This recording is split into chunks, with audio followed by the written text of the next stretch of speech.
بسم اللہ الرحمن الرحیم نحمدہ ونسلم علی رسولہ الکریم اما بعد۔ سیرت النبی صلی اللہ علیہ وسلم کا 59 نمبر سبق ہے۔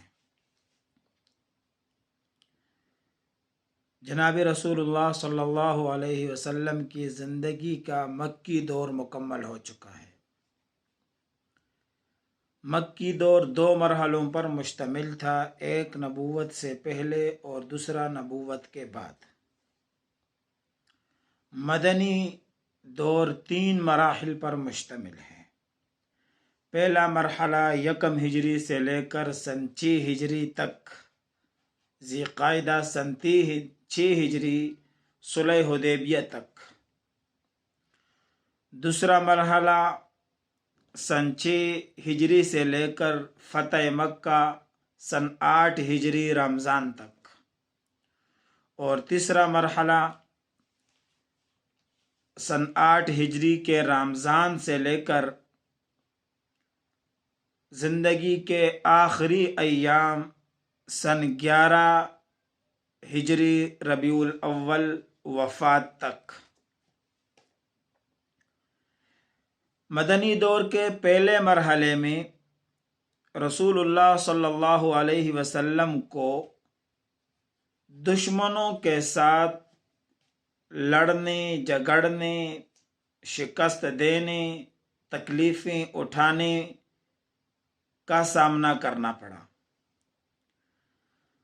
دوسرا جو مرحلہ تھا وہ صلح جوئی اور شاہان عالم کو خطوط لکھنے کا دور تھا، یعنی دعوت اسلام کا دور تھا۔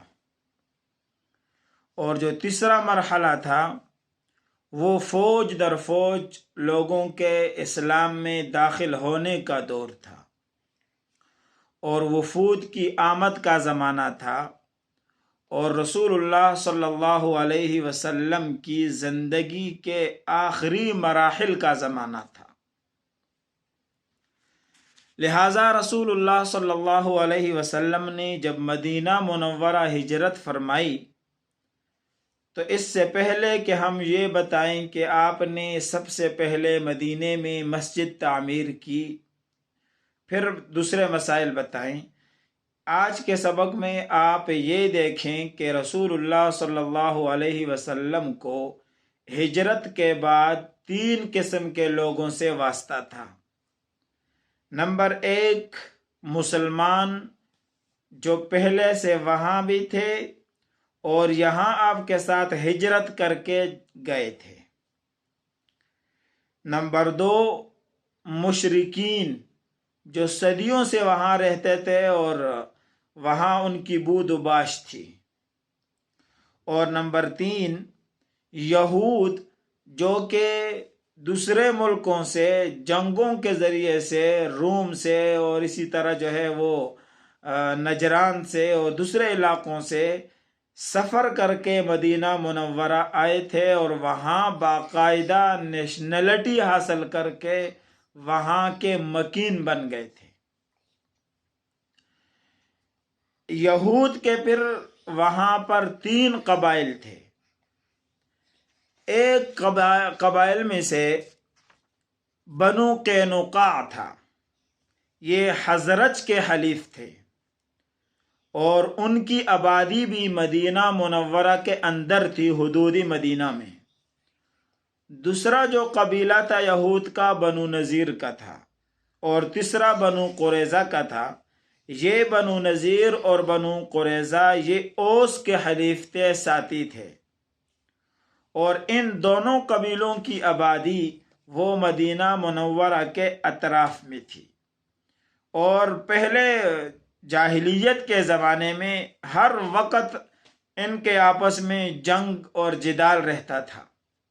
بہرحال رسول اللہ صلی اللہ علیہ وسلم کو جن لوگوں سے واسطہ تھا ان میں پہلے نمبر پر مسلمان تھے۔ اگر آپ دیکھیں تو ان تینوں گروہوں کا، مسلمان، سابقہ مشرکین اور یہود، تینوں کے مسائل، مزاج، حالات، واقعات، ضروریات الگ الگ تھی۔ عقائد بھی الگ الگ، بود و باش کے طریقے بھی الگ الگ، سب کچھ الگ الگ تھا۔ مسلمانوں کے اندر پھر دو قسم کے لوگ تھے۔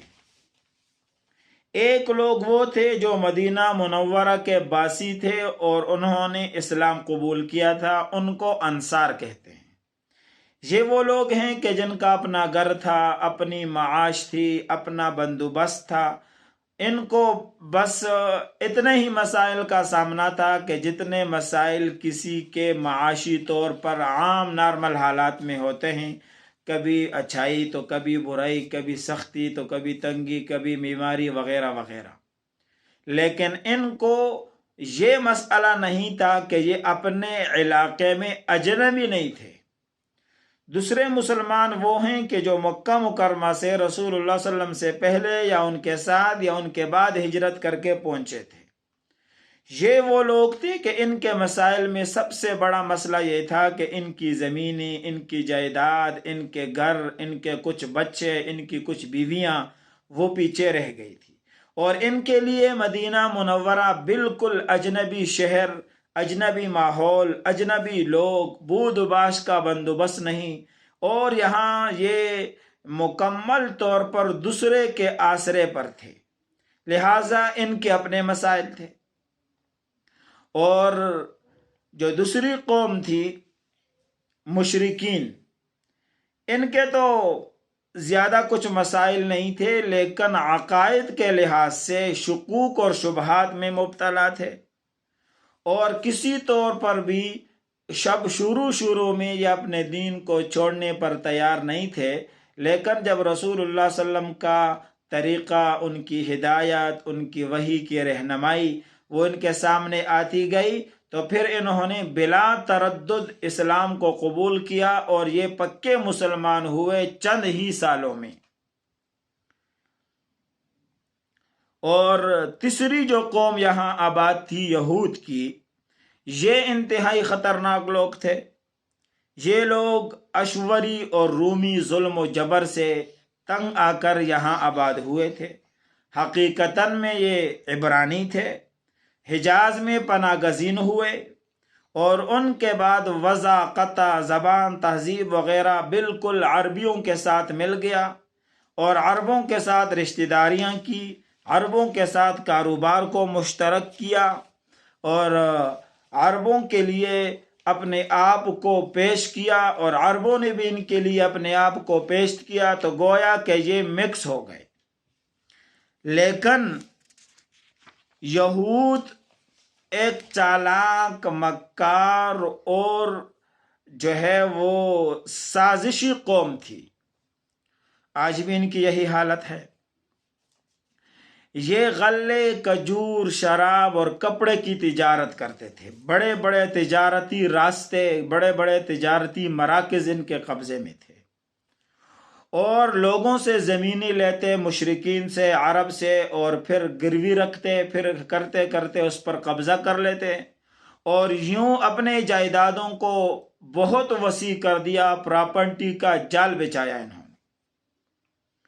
اور ہر وقت دیکھتے تھے کہ عرب جو کہ ان کے جو ہے نا پہلے کاروباری شریک تھے، پھر ان کے جو ہے نا دوسرے مسائل میں شریک تھے، ان کو دوسرے اقوام کے ساتھ ہمیشہ لڑائیوں میں مصروف رکھتے تھے، اور اگر کہیں لڑائی ختم بھی ہو جاتی تو ان کی دسیسہ کاریاں اتنی خطرناک ہوتی تھی کہ یہ پھر ان کو جنگوں میں مبتلا کر دیتے تھے، اور عرب کو سر اٹھانے کی نوبت یہ نہیں دیتے تھے۔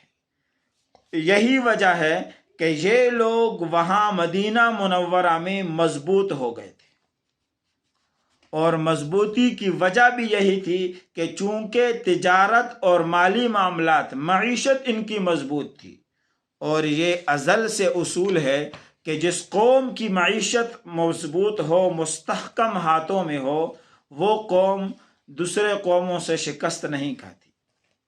آج پاکستان کے حالات یہی ہیں کہ اگر ہماری معیشت مضبوط ہوتی تو مجال ہے کہ کوئی بینک، کوئی ادارہ، کوئی NGOs ہمیں آنکھیں اٹھا کر بھی دیکھ سکتا، لیکن چونکہ آج ہمارے معاشی مسائل اس قدر دگرگوں ہیں کہ ہم ان کو ٹھیک کرنے کے لیے اب دوسرے غیروں کے سامنے سر بسجود ہیں اور اس جال میں پھنسے ہوئے ہیں کہ جس جال سے نکلنا انتہائی دشوار ہے۔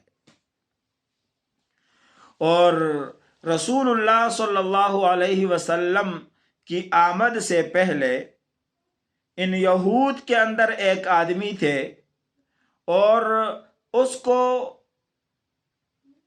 عبداللہ ابن ابی کہتے تھے۔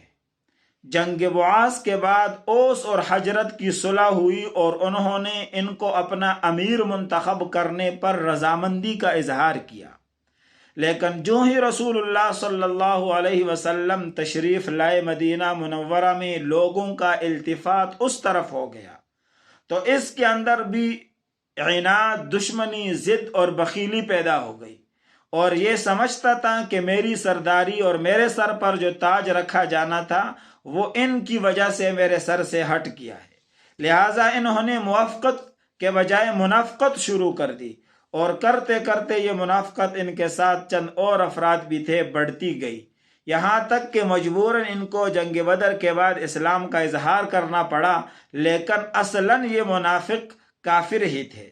لہٰذا اب قوم جن کے ساتھ رسول اللہ کو واسطہ پڑ گیا تھا وہ چار ہو گئے، ایک انصار مسلمان اور مہاجر مسلمان، دوسرے مشرکین جو کہ پکے مشرک تھے لیکن پھر سمجھ گئے، اور دوسرے یہود اور ان کے قبائل، اور چوتھی جو قوم تھی وہ منافق تھی کہ جو رسول اللہ صلی اللہ علیہ وسلم اور مسلمانوں کے صفوں میں گھس کر مسلمانوں کے خلاف کام کرتے تھے۔